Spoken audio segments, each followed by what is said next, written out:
દીકરી એટલે સ્વર્ગ. દીકરી એ મા બાપના કાળજાનો કટકો, ભાઈના પ્રેમની મીઠી ડાળ, જે હંમેશા એને હિંચકે ઝુલાવતો રહે છે.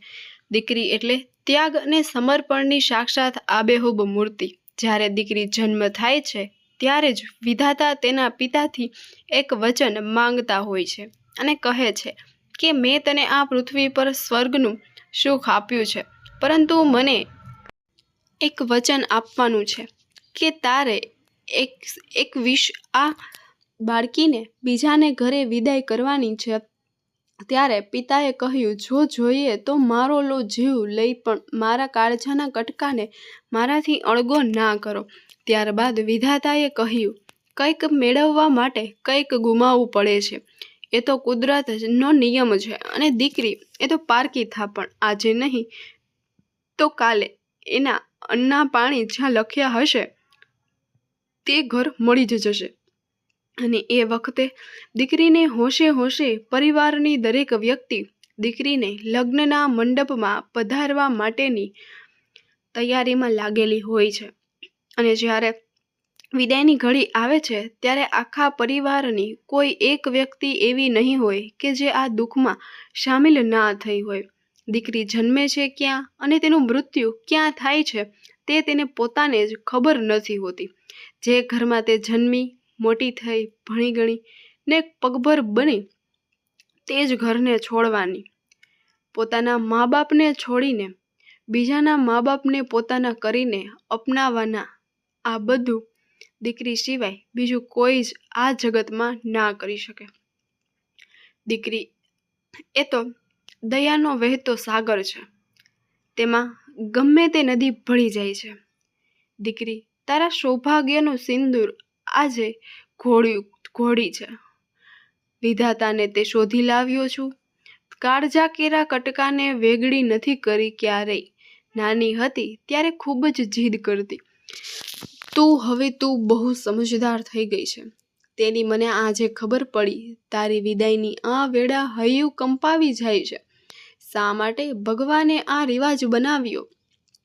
તારી અને મારી જુદાઈનું વચન કોઈને દઈ આવ્યો છું. એવા છતાં પણ જેને રોકી ના શકાય એવી દીકરીની વિદાય. એક તરફ ખુશી છે કે દીકરી પોતાનું ઘર સંભાળી લેશે, તો બીજી તરફ દુઃખ એ વાતનું પણ છે કે આ ચહેરો હવે ખબર નહીં ક્યારે જોવા મળશે. દીકરી તો એક પરિવારને જોડતો સેતુ છે. લગ્ન સમયે બધાનું જ બધામાં ધ્યાન હોય છે, પણ દીકરીની મનસ્થિતિની ખબર કોઈને પડતી નથી.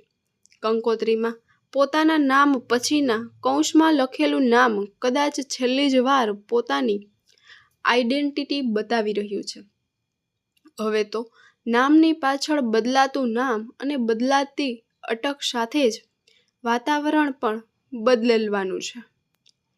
ગઈકાલ સુધી જે દરેક ઈચ્છાઓ પૂરી કરાવીને જ જંપતી હતી, આજે એ જ દીકરીની ઈચ્છાઓ પર કાબૂ મેળવતા તે દીકરી શીખી જ ગઈ છે. કારણ કે દીકરી કોઈને કશું જ કહેવા માંગતી નથી. દીકરી તો એક પરિવારને જોડતી કડી સમાન છે. જે ઘરમાં જો દીકરી જ ના હોય તો તેવા ઘરમાં કોઈ એકબીજાને સમજતું જ નથી. પરિણામે તે પરિવારમાં સંબંધનો અંત આવી જાય છે. દીકરી બધા જ સંબંધોને ખૂબ જ બારીકાઈથી સંભાળે છે. તેમજ દીકરી એક જ સાથે બે પરિવારને પોતાના પ્રેમ, લાગણી અને વાત્સલ્યથી જોડતી એક કડી સમાન છે. જો દીકરી ના હોય તો કદાચ બે પરિવાર પણ એકબીજાને ન મળ્યા હોત. દીકરી એટલે પિતાની હાશ અને દીકરો એટલે પિતાની આશા. તેમજ દીકરો ભલે ગમે તેટલું કરી લેતો હોય મા બાપ માટે, છતાં પણ મા બાપને સાસરેથી આવેલી એક દીકરી સાથે જ બેસીને વાતો કરવાનું ઘણું જ ગમતું હોય છે. દીકરી કોઈને કશું જ કહેવા માગતી નથી. એટલા માટે જ એ સાસરેથી પિયરમાં આવે છે ત્યારે તે પહેલાં ઘરના પાણિયારામાંથી તે જાતે જ ઊભી થઈને સ્ટીલના જૂના ગ્લાસમાં પાણી પીવે છે.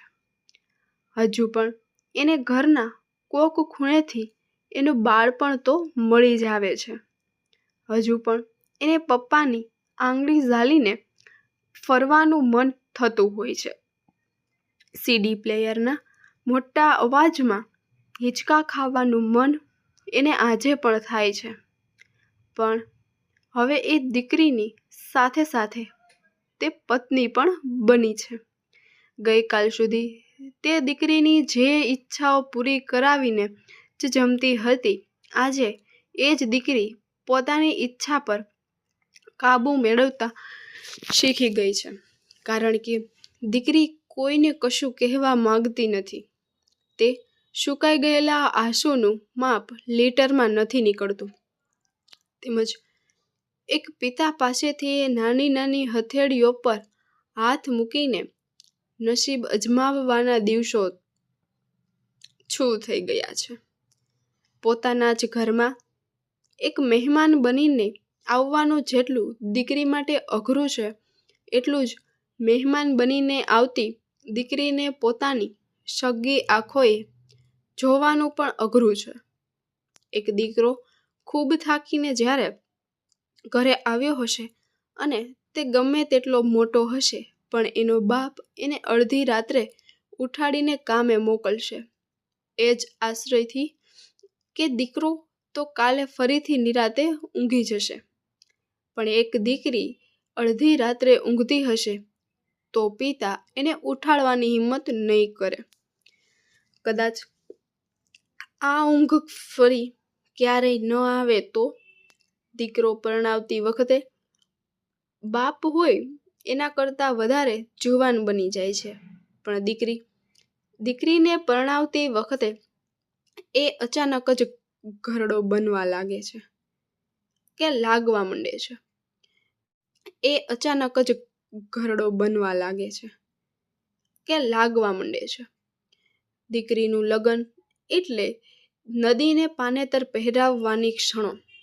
5 દીકરાનો બાપ હંમેશા દુઃખી જ હોય છે, પરંતુ 5 દીકરીઓનો બાપ ક્યારેય પણ દુઃખી હોતો નથી. તેને ગમે ત્યાંથી એ મળી જ જાય છે.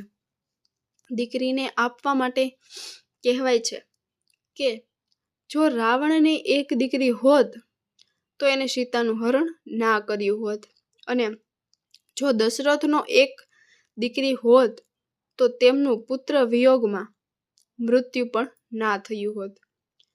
તેમજ દીકરી વિશે પ્રાચીન કાળથી ચાલ્યું આવે છે કે દીકરી એટલે ઘરનો દીવો. દીકરીને કહેવાય છે કે જે બીજાના ઘરમાં જઈને દીવો કરે છે એને દીકરી કહેવાય છે.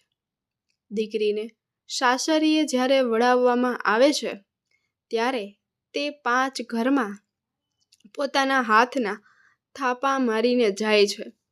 એને જાણે કે એવું કહી જતી હોય છે કે એના પિતાને કે પપ્પા, જ્યારે તમને મારી યાદ આવે ત્યારે મારા આ હાથના થાપાની આ છેલ્લી નિશાની છોડી જાઉં છું. તેને જોઈને મન મનાવી લેજો. દીકરીની વિદાય એટલે આખા સંસારની એવી તો કઠિન ઘડી કે જેમાં દીકરીના મા બાપે ખુશ થવું કે દુઃખી થવું એ જ નથી સમજાતું. કહેવાય છે કે એક દીકરાનો બાપ જ્યારે દીકરાના લગ્ન થાય છે ત્યારે તે ખૂબ જ યુવાન બની જાય છે. જ્યારે દીકરાની જાનમાં નાચવાનું પણ એ ચૂકતા નથી. પરંતુ એ જ બાપ જ્યારે દીકરીના લગ્ન થાય છે અને તેની વિદાય વેળા આવે છે ત્યારે તે એવું લાગે છે કે ખરા અર્થમાં જ આજે હું ઘરડો થઈ ગયો છું. તેમજ દીકરી વિના આપણો સંસાર સૂનો છે.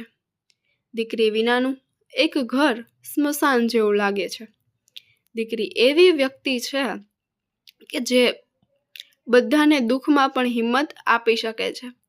તે પોતે ભલે ગમે તેટલી દુઃખી હોય, પણ તે પોતાના બાપને ખુશ જોવા માટે તે ગમે તેવું દુઃખને સહન કરી લેતી હોય છે. તેમજ દીકરીને લાખ લાખ વંદન છે. આ જગતમાં માં પછી જો કોઈ શબ્દ હોય તો તે છે દીકરી. દીકરી એ માં જેવી જ સંભાળ રાખે છે. દીકરીનું હૃદય એ બગીચામાં ઉગેલા કુમળા ફૂલ જેવું હોય છે, જેને ફક્ત થોડી માવજત કરવાની જરૂર જગે. થોડી માવજત અને થોડો પ્રેમ આપશું તો તે પોતે આપણને ફૂલની જેમ ખીલીને ઘણું બધું આપશે. માટે તમારી દીકરીને હંમેશા ખૂબ જ વહાલ કરો. દીકરીનું સુખ બધાના નસીબમાં નથી હોતું, તેમજ કોઈ નસીબદાર વ્યક્તિને જ કન્યાદાન જેવું મહાદાન કરવાનો અવસર મળે છે. તેમજ દીકરી એટલે પૃથ્વી ઉપરનું સ્વર્ગ. ધન્યવાદ મિત્રો. આ ચેનલ પર જો તમે નવા હોય તો વિડીયોને લાઈક કરજો, શેર કરજો.